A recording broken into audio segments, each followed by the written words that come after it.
Okay. Starting off, I'm interviewing Jose Garcia, somebody I've known for the past, 2 years? 3 years? Yeah, like 2 or 3 maybe. 2 or 3 years. And usually I do this interview series where it's like artists interview artists. So on this latest one, as for recording purposes, so I can write this down later, type it on my blog, and maybe even put the audio file there if I can figure out how to do that. If not, I don't know, I'll sort it out. But starting off with the questions.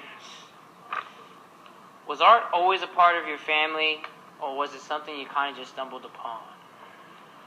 Actually, I found out after I already started doing art that my family actually has a big line of artists in there. Fun fact is I started drawing because my brother used to doodle. Mm-hmm. He never took it serious. He just used to doodle, and I used to want to copy him. Right. But then when he moved, drawing was the only thing that I had to be able to take my mind off stuff, preoccupy myself.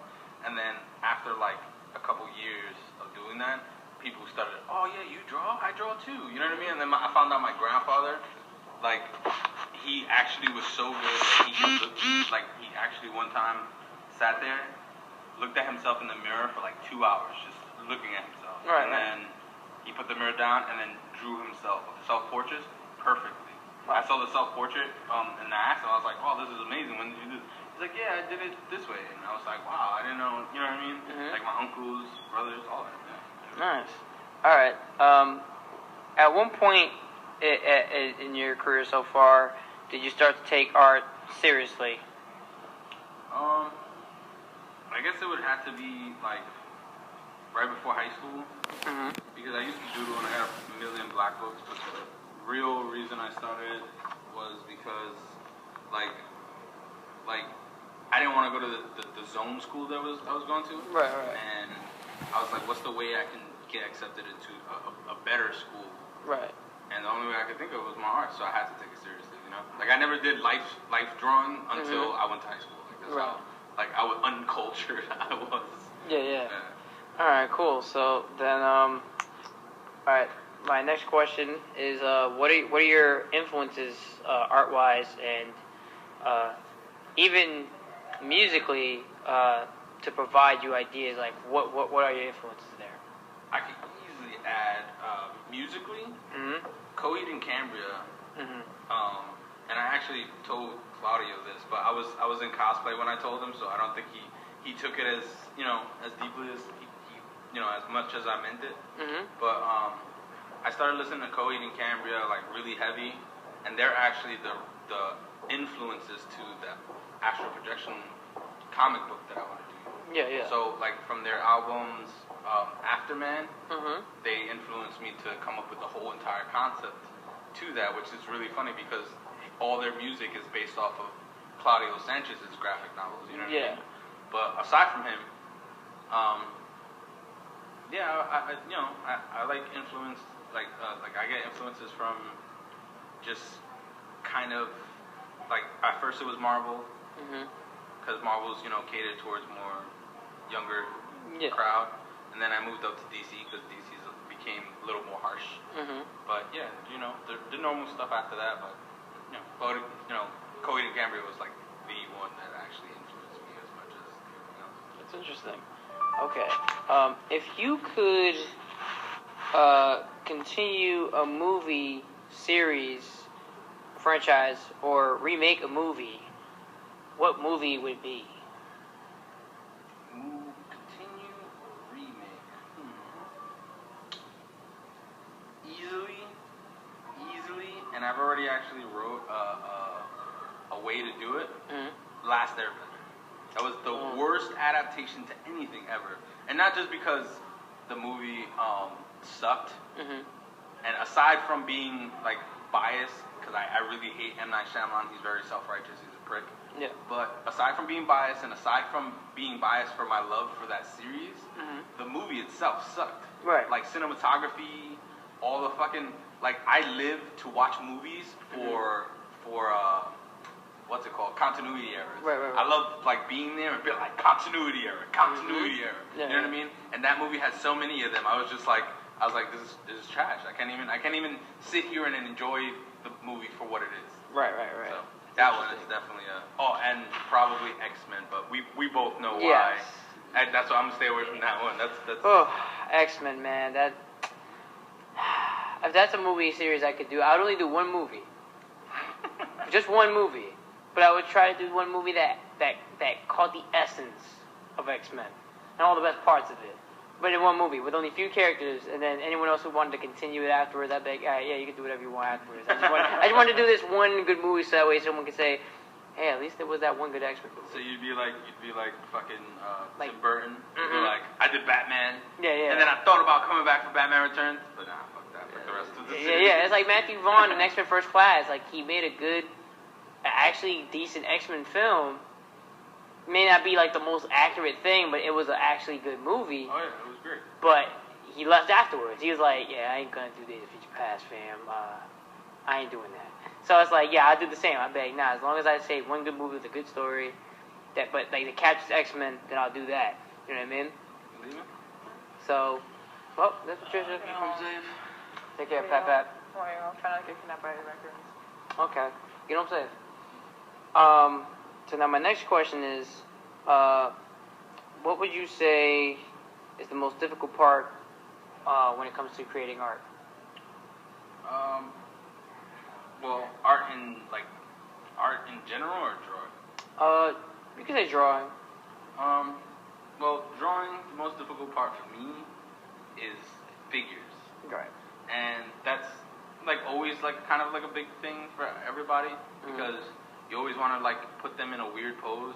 Right. But you're like, I've seen that pose before. I just don't know how to like do it. And then not only do it, but do it in a way that it looks realistic that they're in that pose. Yeah. Not that their arms too long or especially when it's in like one of those poses where like let's say my arms like pointed at you. Right. Like it looks like just a big round blob. Yeah. You know what I mean? Like foreshortened.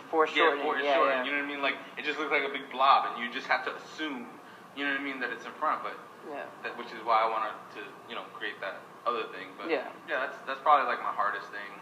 And colors, I never was into colors. I just recently dove into doing colors. It's kind of the same thing for me. I usually most of the time I do primarily black and white, and when I do colors, if I know I have the time, because I literally take my time with colors. Like I really have to think about it. Yeah, like that's. I think that's probably the hardest thing that I'm dealing with currently because I have so much black and white shit that I've drawn, especially now that like I have the stuff at home that I'm doing like t-shirts, designs, and all this. Right. I draw the outline and I draw it in marker, and I'm like, I fucking think this is boss as shit. But then I'm like, all right, color. Right. Fuck, I can't. Like I don't want to, like, you know what I mean? I don't want to ruin it. Yeah. Or like color it and then I mess it up, and I'm like, now I gotta start the fuck over. Yeah. So I actually started like to color some stuff before. What I used to do is I used to scan them. And I used to do like 20 copies, and then I'll color each copy differently. Right. And then whichever one I like, I'll keep that one, and all the rest will go into the trash. So I'll have the original one in black and white, and the color one. So that's kind of what I've been doing. Yeah, that's funny. I've been suggesting that to some friends of mine as well. They like to do the same. Is like do different variations, like make copies and then do variations to see which ones you do like that work for you and stuff like that. Yeah. Especially like medium ones. Now here's another one for you. If you were to make a film, book, or a comic based on an album, what would you choose? Based on an album? Of any said group or artist.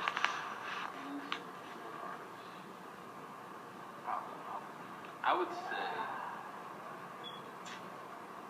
Man, it's a hard question. Album, it might be Korn.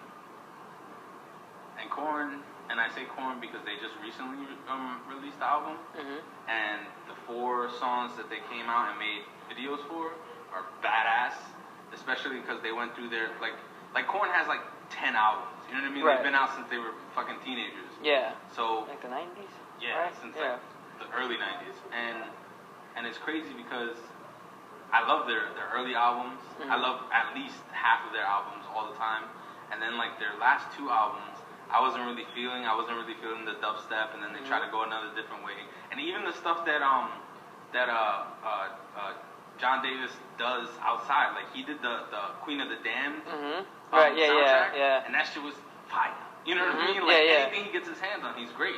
He even did they did that one song for the Nightmare Before Christmas remix, and I think it was I forgot which song he did, but even that song was amazing. You know what I mean? Like his style is awesome. Right. So like, especially their new album, I would love to do like different things, you know, either photography or drawing wise, because I don't know, their music's awesome. Like, just like the stuff that they say, and it makes you feel like, oh, I could do this. Like, you know?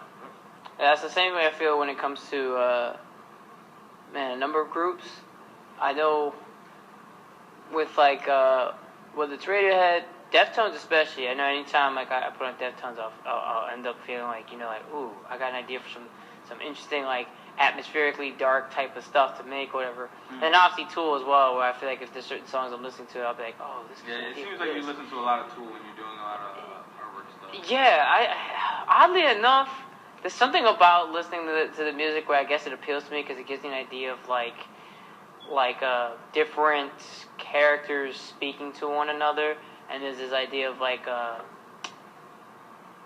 there's something severe happening to society that society doesn't seem to want to admit to itself. So when you hear from a different perspective, but in a way where it's like, you know, I don't want to say eye-opening, but it's something that it's like listening to a comedian, you know, telling you truths that, like, you know, and at any other point you kind of wouldn't really pay attention to, but once a comedian's saying it, you're kind of like, you know what, I can't believe I didn't agree with this before. I didn't really see it this way before. And also, I guess, there's this kind of, like, impending doom kind of feeling of, like, man, you know, like, at any moment anything can go and stuff like that, but there's also this kind of freedom of that, too, where it's just like, well, you know, if anything can go, then you can kind of do and say whatever it is you need to say before anything like that happens. So I don't know, I guess I like that.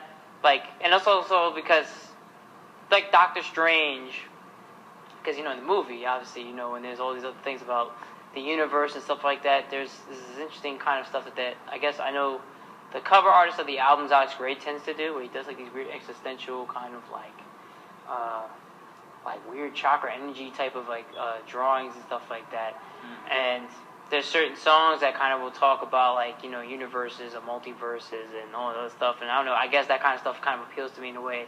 But it's also like, I mean, not to sound pretentious, but compared to most groups that come out today that try to sound hardcore or sound like this, they never sound interestingly diverse at times, or like their sounds don't sound that interesting, where it's like you listen to the music and you're kind of like, they don't sound that different entirely, or there's not like an overlasting effect on you that like, when you listen to other groups, you'll be like, oh yeah, whatever, and you just don't care afterwards. But then there's just certain songs that like, once you hear it, there's something about it that sticks with you after a while, and then you listen to it, and then it just kind of affects you throughout the whole way, and then you realize after a while, like, yo, this is actually pretty cool. Like, but that's kind of like the thing about music is that like you get addicted to certain songs. Yeah. And you kind of, you're like, yo, this song right here makes me want to do this. So like, perfect example. I don't know if you heard any of Korn's new stuff. Man, the last song I know I heard was this one song where it was with Miley Cyrus. They had her in like the music video, but not like her, but like clips of her from like MTV and stuff. It was like about reality television and that's Spike in My Veins. Yeah. That's a great song. And that's actually from the last album that they did.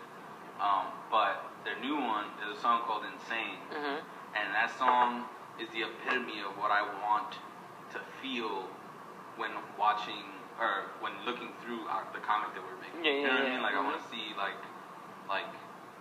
that. Right. Because even like towards the end of the song, there's a part of the beat that he ends up vocalizing, and when he vocalizes, he says ha ha ha. Like he makes it sound like a laugh. So you see it evolve, and then when it becomes there, you're like, yo, that's fucking insane. Like I feel it. Like I feel like I was going crazy through the song. Right. I'll play it afterwards. Yeah, sure. I was gonna say actually, like, it's funny you mentioned that because like with Tool, I could say one thing I don't like by the fact that like since they haven't come out with an album in like mad long now, at least almost like a fucking decade, I think. But I think what fascinates me is there are songs that kind of make me think along the lines of what you're saying. Like there's one song, Vicarious, is like talking about like the fact that humanity ironically kind